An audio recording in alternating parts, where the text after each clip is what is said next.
Good morning and or afternoon, students. Today is Thursday, January 28th, and I have recorded this video from my house so that you can still see me and I can still go over some problems with you even when I'm not around, even when I'm not there. So today what we're going to be doing is I'm going to be going over a few problems using the shortcut that we talked about, the pattern that we talked about yesterday, and just going over a few problems, making sure that you're getting the exposure for your test tomorrow. So let me share my screen here. Right here, we go. So this is in the Google Classroom. If you're going to be studying, right, these notes are really useful, as well as completing the square shortcut notes are really useful. But today I'm going to be working some more on this page, and we're going to do some of these more difficult problems down here towards the bottom. So let's get to it.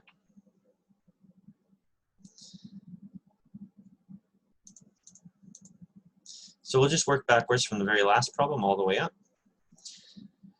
So question 24. The first thing we want to do is we want to check to see if the equation is set up correctly. And it doesn't look like it's set up. Here's our quadratic term, and here's our linear term. And we can see that they're not together. But we do see that the quadratic term is positive, so that means we don't want to subtract this, right? We don't want to do that. Instead, what we're going to do is we're going to move this 8x to the other side by subtracting 8x from both sides. So let's do that. And that's going to give us 3x squared minus 8x equals -4. Okay, so now the equation is set up correctly. Now what we're going to do is we're going to check to see if these coefficients, these numbers can be divided by a common value, and it looks like the answer is no. So 3, for example, we can't divide 3 into 8 or into 4, so it doesn't look like anything divides all 3 of these numbers. So what we're going to do instead is we're just going to have to work with this coefficient. So we're going to divide by, we're going to factor out from the quadratic and the linear terms. So let's go ahead and factor that. So we're going to divide by 3 here and here. But remember, when we're factoring, the number that we divide by goes in the front. So we're dividing by 3. So that's going to go in the front. We get x squared minus, and then 8 divided by 3 is going to be 8 over 3 like this. Let me zoom in a little bit more. And actually, you know what? Let me type this out. That way you don't have to worry about the font there. So we have 3 and then x squared minus 8 over 3x equals -4. Okay, and that comes from basically I'm dividing this and this by 3. And since I'm factoring, the 3 that I divided by goes out in the front instead of just going away. Right, so now we've got this. Now we can complete the square. So using the shortcut that we learned yesterday, we learned that what we can do is we can cut this in half. And then once we do that, we multiply that times itself, and that will tell us how to complete the square. So if we take 8/3 and cut it in half, that's going to be 8/6. So that's 8 over 6. Right? That's half of 8/3 is 8/6. And notice also, this is important as well, is that it's negative. So it's -8/6. So that's half. And then we take this and we multiply it times itself. So -8/6 times -8/6 is positive. Right? Negative times negative is positive. And that's going to be 64 over 36. Right, so how did we do that? We divided this in half, which got us this, and then we squared it, multiplied it times itself, and that got us this. So this is completing the square. Again, this is the shortcut. Instead of actually drawing the square and doing all the, the whole thing, If we just take this and cut it in half and then square it, that helps us to complete the square. This would be the number that's on the bottom right of our square. So 64 over 36. Now we can leave it this way, but I think we should reduce it just to keep the number small. So we can actually reduce this by 4 in the numerator and the denominator. And that's going to give us, I believe, 16 over 9. Okay, so we need to add 16 over 9 to both sides of the equation. So it's going to give us 3 times x squared minus 8 over 3 x plus 16 over 9 equals negative 4 plus 3 times 16 over 9. Now remember, since we added the 16 over 9 right here, and it has this coefficient, when we add it to this side, it also has to have that coefficient. Okay. So we, as a quick recap, right? We organized the problem so that the linear and quadratic terms were together. We factored out the 3 by dividing, and then the 3 goes in the front. Then we cut this in half, this here, divided it in half. That gave us negative 8/6. We multiplied this times itself. That gave us this. Now we could have added this instead of the 16 over 9s, but I decided to reduce it, 16 over 9s, and you can do that, and so we added it to both sides. So now that we've done that, we can complete the square. We can replace our set of 3. This set of 3, recall that would represent the inside of the square. Okay, we can replace that with the length times the width. And recall that the length and the width are always half of this, right? So it's that negative 8/6, that's what it would be. So we're going to go ahead and write an equation here. We're going to say x minus 8/6 squared equals negative 4 plus, and 3 times 16 over 9 is just 16 over 3. So there's some cleanup that we can do here before we move on. Let's go ahead and add these two. So this is a fraction and this is not, so we need to turn this into a fraction. Negative 4 is 12 over 3. And then combining these together is going to give us 4 over 3. Okay. So we did a little bit of cleanup. We got 4 over 3 there. Now what we can do is, you know what, we can clean up this 8/6 as well. We can reduce this. So we reduce it by 2 in the numerator and the denominator, and that's going to give us 4 over 3 as well. Okay, so this is pretty cleaned up now. And we can now multiply by 3 on both, or sorry, divide by 3 on both sides. So I'm going to go ahead and make a new equation now. It's going to be x minus 4 over 3 squared, squared equals, and we divided by 3 on both sides, so this is going to be 4 over 9. Then we take the square root of both sides, so it's going to be x minus 4 equals plus or minus here. And the square root of 4 over 9, now 4 and 9 both have very nice square roots. So the square root of 4 over 9 is going to be the square root of 4, which is 2, and the square root of 9, which is 3. So this actually reduces very nicely to 2 over 3 when we took the square root. And then we just add 4 to both sides. So that's going to be x equals 4 plus or minus 2 over 3. So this would be a correct answer. We can actually add these. Because there's no square root signs, we can actually add these if we just turn this into a fraction. Again, 4 is 12 over 3. Right? To keep those denominators the same, we can add this or subtract it because it has the plus minus sign, and that's going to give us our 2 solutions. So the first one will be 12 thirds, or 12 over 3 plus 2 thirds. So that would be 12 plus 2, which would be 14 thirds. And the other one would be 12 minus 2, so it would be 10 thirds.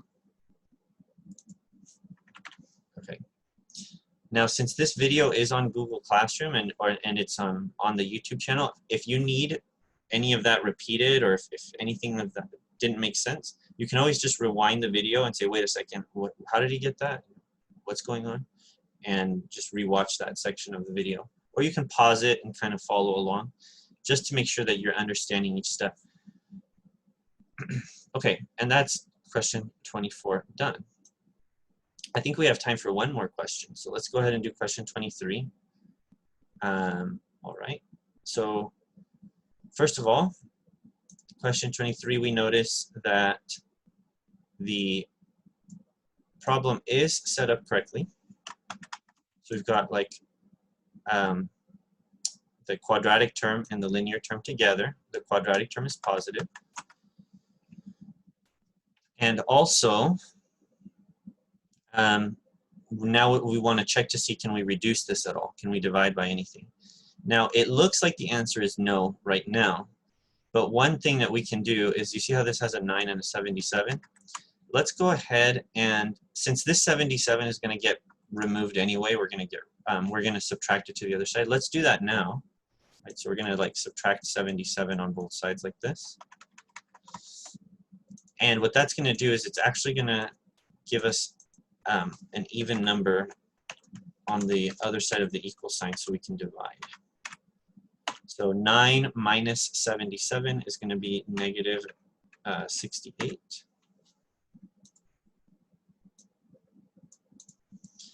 Okay, so now we can see here that everything can be divided by 2. So that's what we're going to do. And that's going to keep the number smaller. So 5p squared plus 2p equals negative 34, like this. So just a little trick, right? If you're looking and you see, oh, I can't divide by 2 because we've got 2 odd numbers. Usually when you have 2 odd numbers, you can make an even number out of them. Okay, so this is all set up, ready to go. So we can't reduce this anymore, so we've got to go ahead and factor out the 5. Okay, remember, factoring is when you divide and then the number goes in the front. Whatever you divided by goes in the front. So we've got 5p squared plus 2 over 5p, like this, and then equals negative 34, like that. Okay, now we're going to use our shortcut to complete the square. So think of 2 over 5, cut that in half. Right? So what's half of 2 over 5? That's 1 over 5, or you could say 2 over 10. But so half is, we'll say it's 1 over 5, and then you times that by itself, right? You always cut it in half and then times it by itself. So 2 over 5 in half is 1 over 5. 1 over 5 times 1 over 5 is 1 over 25. So we're looking at 1 over 25, which we're going to add to both sides. So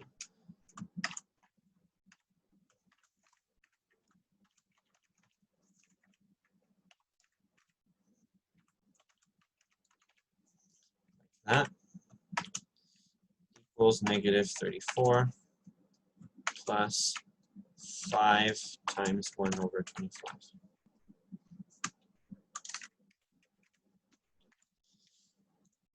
Okay. So now that we have this set of 3, we can go ahead and replace it. So whatever we replace it with, remember that's going to be the half. So half of 2/5 is 1/5.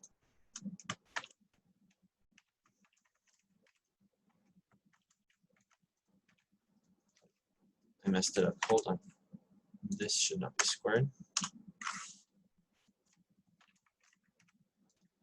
And that's going to equal negative 35 plus 5 times 1 over 25.